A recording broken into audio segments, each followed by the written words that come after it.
King मेकरला द्यायला पाहिजे ना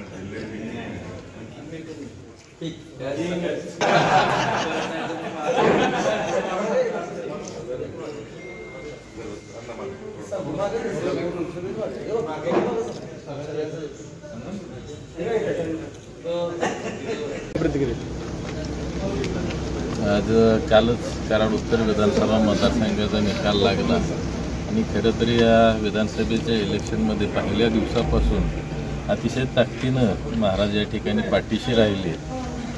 तसंच इलेक्शनमध्ये सुद्धा अतिशय चांगलं सहकार्य महाराजांच्या माध्यमातून झालं आणि त्यामध्ये फार मोठा वाटा महाराजांचा आहे आमदार होण्यामध्ये. त्यामुळं आज त्यांना या ठिकाणी भेटणं, शेवटी गादीला नमस्कार करणं हे आद्य कर्तव्य आहे. त्यामुळे आज आलो होतो महाराजांना भेटायला.